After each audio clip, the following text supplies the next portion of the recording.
All right, we're back on the Big and Tall Movie Review Show, and we were discussing the film Zero Dark 30, directed by Catherine Bigelow. This one's rated R. It's 2 hours and 37 minutes.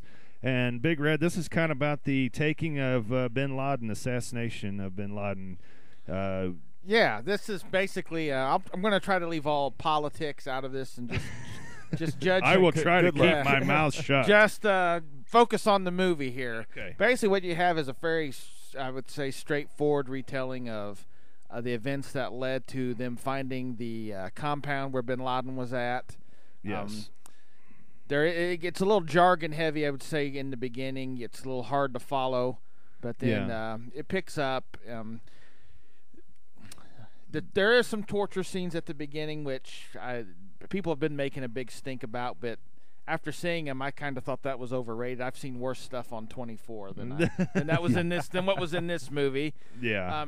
In fact, they kind of promote it in the previews, like, ooh. Yeah. Well, in fact, one of the best characters in it is an actor named Jason Clarke, who's kind of a character actor. He plays kind of the head, I guess you would say, torturer in this. But it really interesting how how it kind of wears on him, and he kind of tries to treat it as a job, but really it kind of wears him out too. And finally he just has had enough and has to move on. And the first 2 hours is pretty much them kind of, I would say, doing the investigative work on that leads them to the compound, and then the last, I'd say, probably 40 minutes or so of the movie is the SEAL raid on the compound. To me, the interesting part was they found the compound, but didn't go in for 130 days. Yeah. Because the way where it was set up at and all, there was no way to get cameras in there. There was no way without being seen. So they really didn't know if for sure he was in there. And making things more interesting was that he was housed about a mile away from the Pakistan government's, their version of the West Point Academy. So again, that brought in other issues. If they raid, a lot of Pakistani military was less than a mile away from the compound. Yeah. So, like I said, this isn't for everybody. It's got a big heroine in it, like a female lead in it, and Catherine Bigelow's kind of been doing this lately. She's a big. Jessica Chastain plays the Maya is what they call the name. I'm sure. And she's up for Best Actress Oscar, and she's good in this. From what I understand, that this CIA operative that the character's based on is also kind of what Claire Danes is basing her performance off in Homeland. Yeah. So, like I said, it's a little bit longish at times, but it's interesting, and if you're kind of into this sort of, kind of the espionage of it. There's a lot of the writer-producer Mark Bowl wrote this. He wrote The Hurt Locker and kind of wrote this. Yeah. Coincidentally, I just want to say that I've researched this a bit. The CIA.org website has come out and said that this is not exactly how it went down, so they want to make sure they're clarified in that. That's like the first time ever they've ever made a actual rebuttal about a Hollywood film. Yeah, it makes you wonder how much fiction they've actually thrown in. With I feel for our military and our soldiers working over. I just know that when it comes to CIA and such, you really don't. The SEAL raid seems like one of the guys who was on that raid, the guy that wrote the book that came out about, he did a 60 Minutes interview, and it seems like to me they probably took a lot of what he said. I don't know if they interviewed the guy or went from his book, because from that interview, the SEAL raid kind of plays out a lot like what he described. And it technically in the movie, it was very well done. Yeah. Bigelow's. She's done. Like I said, in The Hurt Locker, she's done real. She's come a long way since Blue Steel with Jamie Lee Curtis and Point Break with Keanu and Swayze. She really.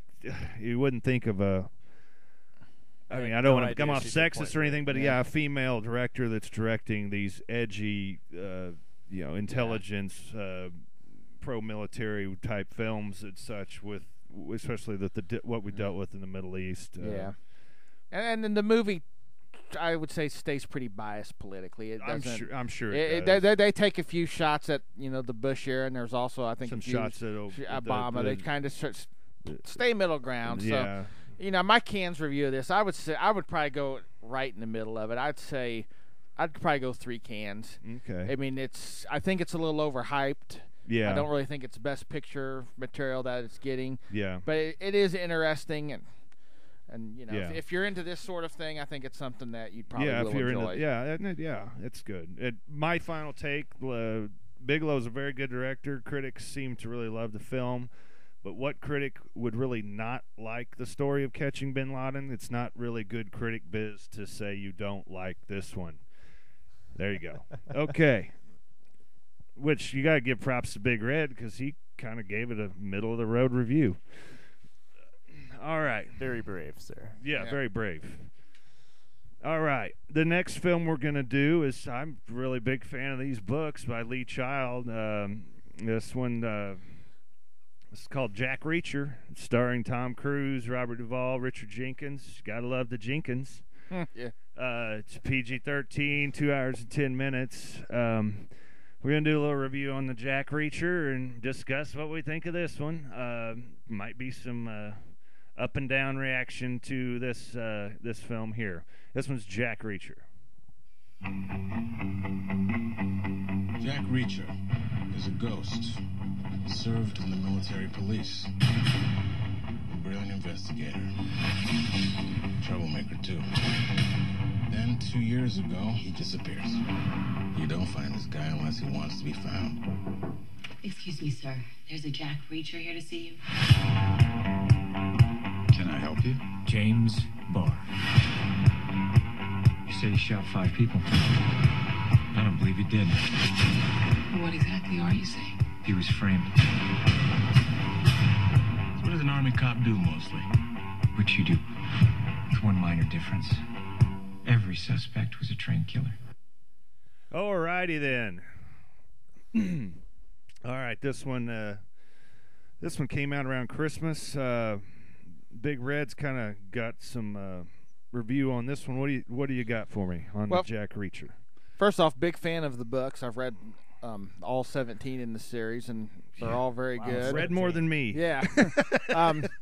The biggest thing is, I think the people of the book were real divided when Tom Cruise was cast. In the books, the Jack Reacher character is about 6'4", 6'5", and just built like a he's kind of an edgy, been through scarred up guy, tough. The problem is there's not many people in Hollywood that match that description. Yes. So, but again, casting the 5'5" Cruise just really angered the fans. But I will say, my thoughts, he pulled it off. Well, what do you think of the story, though, the conversion of the book to the story? It was very good. This is one of the better book-to-movie adaptations you'll see.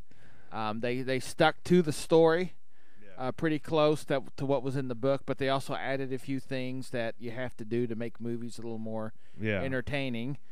One thing that Lee Childs does is I don't know if the guy was in the military or what. Actually, he's British. Well, there you go. Yeah.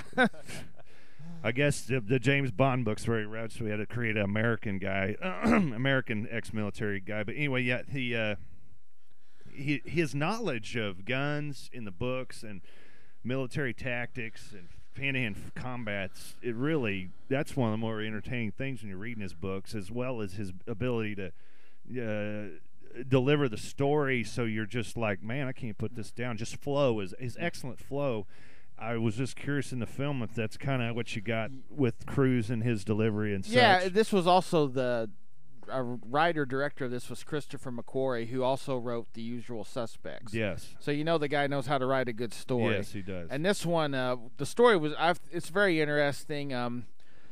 In light of the recent school shooting, I think that kind of hurt it a little bit because it is about a public shooting. Uh-huh. And I think that kind of didn't help matters when it was released. Yeah, but it's a very good mystery, and that's the thing about Reacher. He's a brawler, but he also is he's a very smart investigator. Yeah, in the books, he's a real good investigator. Yeah, kind of a detective. Yes, and that he pieces this together, and Robert Duvall's just tremendous in this. He appears towards the end of the movie. I would say more of an extended cameo, but the audience was just pleased with his they were and he brought a lot of comedy to the film. But I mean, the cast looks outstanding. Yeah, the people that I have known that have seen this, that they're not fans of the book, they really loved it. They really love Cruise's Reacher, and so if I think it's very good. I'd go 4 cans on this. It's a very solid 4 cans. The story's solid. All right. Cruise, whether you like him or not, he usually is always watchable in most of his movies. Yeah, you got to almost respect his longevity. He doesn't seem to go anywhere, even when his public popularity ratings seem to be down. He still manages to keep chugging. His star power seems to keep him alive. Yeah, he does. And he, like I said, in most whatever he's in, he's usually watchable. Does he sell the role? Yeah. Does he sell the role as kind of being a rugged, everyman? I mean, there's just kind of. It's hard. I know he's got that. Yeah. Cruise. He's not in there. He's not doing the real cocky. He's very. He's very blunt and to the point in this. Yeah. Like when it comes time to fight, he knows the quickest way to end a fight is to kick a guy where it counts and not waste time, and that's kind of what Reacher's all about. That's what Reacher is about. He talks about that all the time. Just get it done and get it done fast. And I thought he did a great job conveying the character in this. Yeah. Well, that's good. That's good. Well, I guess Max, you got any questions? Or are you about this one? This probably wasn't anything you were really too sold on seeing or anything. Oh, I'm intending on seeing it. I wasn't gonna make it out to the theater for this one. I don't think. Yeah. But I am more optimistic about it now after hearing Big Red's review. Yeah. Because I always if I'm watching a movie that I've seen or that I've read the book for or whatever have you, I know it always has to be pretty damn good for me to give it any kind of props. Respect. Because of the movie. Well, I'll give you RC's everyman take. I really enjoyed the Lee Child's book. However, Tom Cruise and director Christopher McQuarrie have already signed on to do Mission Impossible 5, and more insane than that, Top Gun 2. Oh, wow. That's really? right. Yeah.